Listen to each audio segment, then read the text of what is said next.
Bonjour à tous, j'espère que vous allez bien. La vidéo d'aujourd'hui est à propos le câblage dans ma station de radio amateur.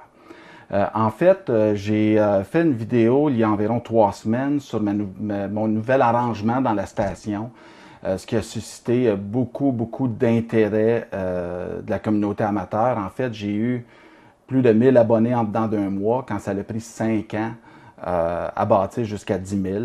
Donc, c'est même un peu plus que 1000 abonnés, plus de 1300 ou quelque chose comme ça en dedans d'un mois. Donc, c'est extraordinaire. En fait, c'est plus de 10% de croissance en un mois. C'est vraiment extraordinaire. Merci beaucoup. Il y a beaucoup de nouveaux amateurs. Je sais qu'au niveau de la vidéo en anglais, j'ai reçu des questions pour savoir c'était quoi un ham shack, c'était quoi une station de radio. Fait que ça aussi, fait que c'est quand même intéressant de voir qu'il y a des gens qui s'y intéressent. Peut-être que l'image de ce qu'on montre ici est assez étonnant aussi, assez peu commun. C'est ce que je me tente de faire avec la station ici, c'est de promouvoir une station radio amateur moderne. Contrairement à tout ce qu'on voit dans les films présentement, on regarde des nouveaux films et on se rend compte que dans les nouveaux films, on montre des équipements qui datent de 30, des fois même 40 ans, et c'est très rare qu'on va voir des équipements neufs. En fait, je pense que j'ai jamais vu une radio SDR dans un film. OK? Fait que ça vous dit à quel point, ça envoie l'image que le passe-temps est mort. OK? C'est tout à fait faux. Comme vous voyez, les équipements qu'il y a ici, qui sont tous éteints présentement parce que je vais, pour vous montrer le câblage en arrière, et croyez-moi, c'est beaucoup moins beau qu'en avant, là. Pour vous montrer le câblage en arrière, bien, je dois éteindre les équipements juste par précaution au cas où il y aurait un problème ou un court-circuit. Fait qu'on fait attention, c'est pas censé, là, mais j'éteins toujours les équipements par mesure de précaution.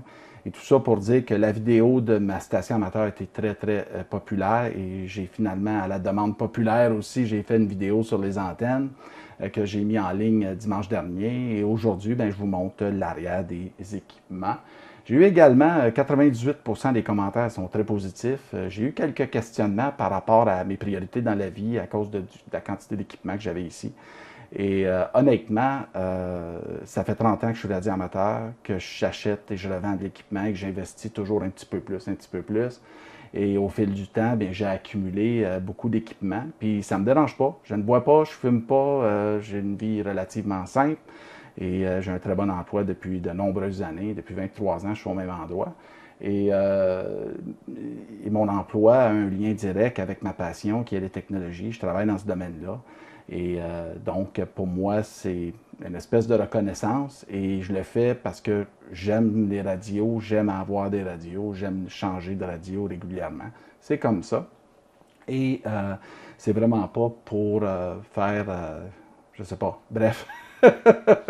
Tout ce que je veux faire, c'est partager ma passion, c'est tout. Et si ça vous fait rêver, tant mieux. Je pense qu'on a tous besoin d'un peu de rêve dans la vie et de voir comment on peut améliorer les choses. Je suis le premier à regarder l'ensemble des vidéos qui sont sur le web. J'aimerais bien avoir une ferme d'antennes, mais c'est pas possible pour l'instant, mais c'est quand même, peut-être qu'un jour, on ne sait jamais. Mais j'en douterais fortement. Bref, la station telle qu'elle est aujourd'hui a évolué énormément depuis les dernières années et je suis très heureux de la résultante. Fait que je suis content que vous l'ayez apprécié également. Sur ce qu'on va faire, c'est je vais vous montrer comment je fais pour accéder à l'arrière et comment c'est fait, qu'est-ce qui est réparti, etc. Okay? Sur ce, on va commencer. Pour être capable d'aller à l'arrière du bureau, je dois absolument le tirer. Il n'y a pas de roulette en dessous, comme il y en a certains qui ont prétendu. Et quand je le tire, je dois enlever et vider une partie du shack pour avoir de l'espace pour pouvoir m'y rendre en arrière. Il y a peu d'éclairage, fait que je vais faire mon possible et je vais vous montrer ça dans quelques instants. Et on revient par la suite pour une finale. OK, maintenant, ce qu'on va faire, c'est il faut que je vide la station. Première étape, la chaise.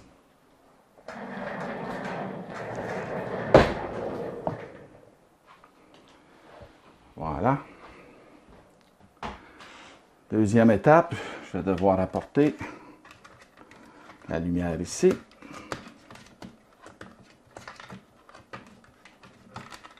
Comme ça.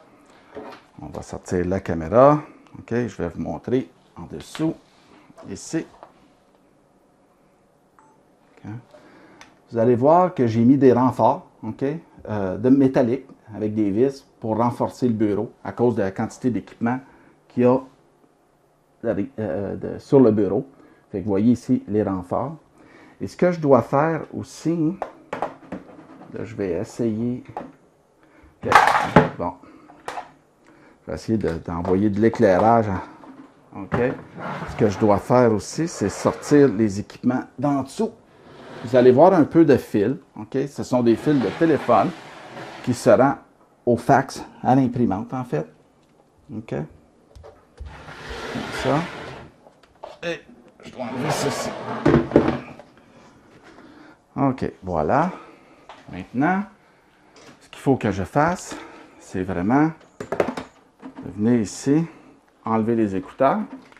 Si vous entendez de quoi, c'est vraiment l'imprimante qui met du bruit à côté de moi. Désolé, elle a décidé de faire un nettoyage pendant la vidéo. Des petits défis qu'on rencontre, mais on continue pareil. Maintenant, ce que je vais faire, je vais tirer le bureau et je dois absolument prendre ma main comme ceci, OK? Très fort, lever un petit peu et tirer, OK? Comme ça. Graduellement, j'amène le bureau. Les fils sont tous attachés, mais ils sont faits pour suivre, OK? Puis pour ne pas être trop long pour qu'il fasse une boucle en tour par la suite. Fait que ce qu'on fait, c'est comme ça, mais j'éteins quand même les équipements, même si tout est solidement sécurisé à l'arrière. Là, je dois tasser un peu comme ça. Voilà. On va débrancher l'imprimante qui a décidé de partir un nettoyage dans le vide. Bon. Voilà. Et ici, je vais prendre la lumière. Vous voyez comment c'est difficile de faire des vidéos. Hein? On tire le bureau 2 fois, un en anglais, un en français. En plus d'avoir l'imprimante qui aurait, normalement, j'aurais repris cette vidéo. Fait que vous voyez ici, c'est ma barre de distribution, OK, pour le DC, qui est alimentée par le bloc d'alimentation de MFJ, OK, que vous voyez à l'avant, un petit 30 ampères Switching Power Supply. Vous voyez le RigPi. Vous voyez mon commutateur ici, Ethernet, pour alimenter en Internet tous mes équipements. Celui-ci se rend au routeur dans une autre pièce, OK? Ça me permet d'avoir juste un câble. Vous voyez aussi que tous les fils là, sont attachés, OK, avec ce qu'on appelle des tie wraps, en arrière des colonnes. Ce qui est les tablettes, c'est des tables à café de Ikea. Et vous voyez que les fils sont attachés à l'arrière. Vous voyez que absolument tout est mis à la terre. OK? Les radios, tous les équipements. Même le commutateur Ethernet est mis à la terre. Vous voyez une espèce de renfort en bois ici pour renforcer la tablette aussi. S'assurer qu'elle ne fasse pas le rond à l'avant. Okay? C'était le cas au début. Et si on vient ici, vous voyez les autres équipements, d'autres renforts, comme ça. Et ce que vous voyez ici, tout absolument mis à la terre, sauf le 5003. Il y a une raison, parce que lui, je le prends plus souvent, et c'est une vis lamée sanitaire, fait que c'est difficile de sortir. Vous voyez ici que tous les fils sont attachés aussi à l'arrière. Si on va en dessous, vous allez voir qu'il y a une barre dans le fond, une barre de cuivre avec des vis en brasse qui permet de mettre à la terre l'ensemble des équipements. Tout se converge vers là.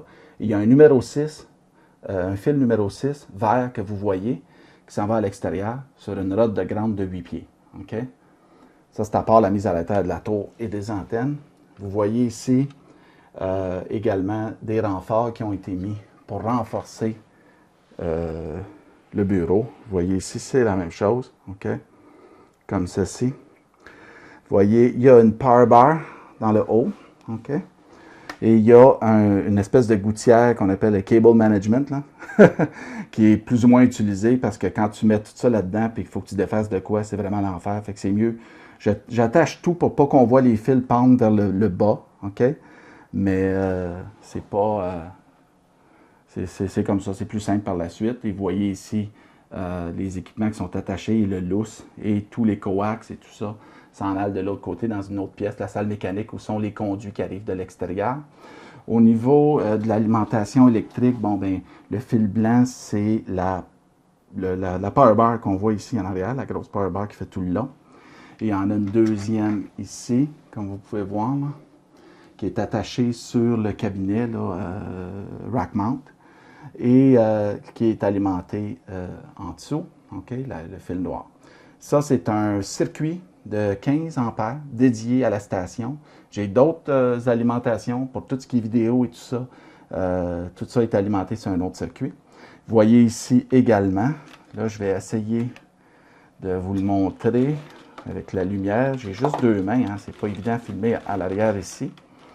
Ce que je vais essayer de vous montrer, c'est ici, c'est un circuit de 220 c'est un câble plat comme ça. Là. Ça, c'est pour l'amplificateur linéaire Palstar. Et je crois que c'est 15 ampères sur 220 ou 20 ampères. Fait que c'est pas l'électricité qui manque ici. Vous voyez ici, en dessous, vous voyez ma demi-load, OK, sur ma charge fictive pour le HF. Et on a aussi les fils qui s'en allent pour les moniteurs en arrière. Vous voyez comment c'est attaché. Vous voyez les antennes aussi qui rentrent ici, etc. Fait que c'est un peu, ben c'est pas un peu, c'est ça qui est ça, c'est ce qu'on voit à l'arrière de la station. Ceci conclut cette vidéo, j'espère que vous avez apprécié. Si vous avez aimé, faites un j'aime, partagez, abonnez-vous. Merci beaucoup de votre engagement. Merci de me poser des questions. N'hésitez pas à aller dans les commentaires ci-dessous. Je vais faire mon possible, il commence à en avoir beaucoup pour y répondre, mais je vais essayer de trouver une façon de le faire. Il y a toujours la possibilité aussi de m'envoyer un courriel. Sur ce, je vous dis 73 et à bientôt. 73.